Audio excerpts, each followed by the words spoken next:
So let's talk about the biggest failure that has ever happened in the crypto world. This failure, I don't wish it on any other person. I don't wish it on any other institution. I don't wish it on Binance. I don't wish it on Bybit. I don't wish it on BITUNIX. I don't wish it on WEEX. I don't wish it on you watching this video. This failure is the failure of MT Gox. MT Gox used to be a trading platform for online game cards in 2006. But then MT Gox, being so innovative, evolved into a crypto platform in 2010. As of 2014, MT Gox has handled about 70% of the entire transactions ever conducted on Bitcoin, making it the biggest Bitcoin trading exchange as of 2014. Such a huge feat for MT Gox. But then tragedy followed. In February 2014, MT Gox suspended trading on its platform and filed for bankruptcy.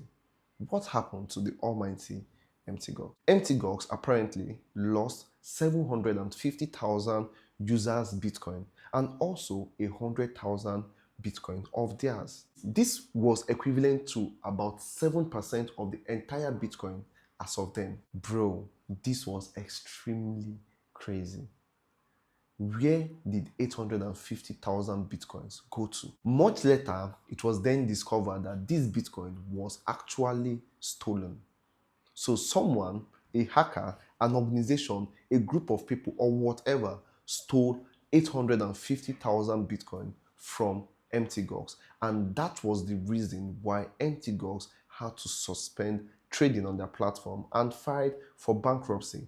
I don't know, but that might be the biggest amount of Bitcoin that has ever been stolen at once. And this was a huge blow, not just for MT Gox, but for the entire crypto space at large. And guess what? MT Gox still plays an important role in crypto today. And if you're not monitoring MT Gox and all the activities going around MT Gox, you might get caught up in a trap that is going to make you lose a whole lot of money. So make sure you watch this video to the end so that you know how to protect yourself from the effects of what happened to MT Gox. After filing for bankruptcy in 2014, MT Gox assets were frozen and the liquidation proceedings began. Over time, about 200,000 Bitcoins were recovered. And the funny thing is that these Bitcoins were discovered in an old wallet that was used in 2011. Who is the owner of that wallet? Is it you that stole this Bitcoin? Are you the one? In 2018, the whole bankruptcy case was changed to a civil rehabilitation under the Japanese law. And this means that creditors can now file for a refund. And if they file correctly, they have a chance of being refunded their stolen Bitcoin. This was a game changer for the history of MT Gox and the stolen Bitcoin. And I'm going to tell you why. Keep watching. In 2021, something pivotal happened at a creditors meeting. The rehabilitation plan was approved.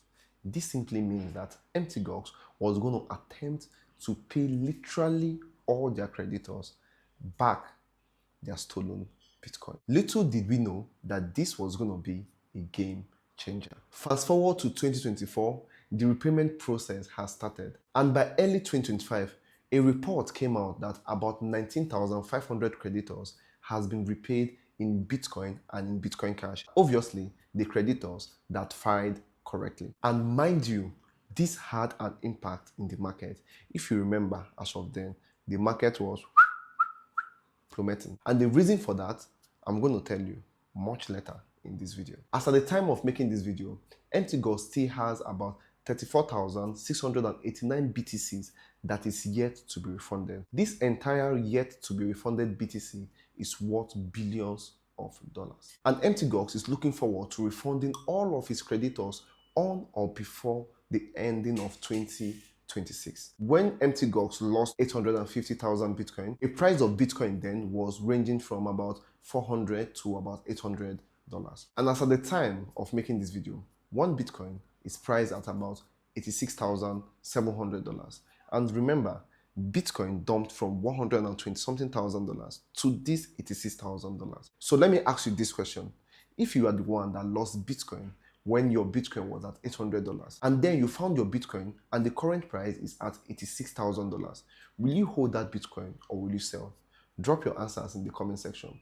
Mine is I'm going to sell. And if we all are going to sell our 34,600 and something Bitcoins, what will happen to the crypto market if billions of Bitcoin are being sold? You know the answer already. So my advice to you is please make sure you use this information to take good financial decisions. If you found this video helpful, make sure you smash the like button, subscribe to this channel, and turn on post notifications. See you in the next video.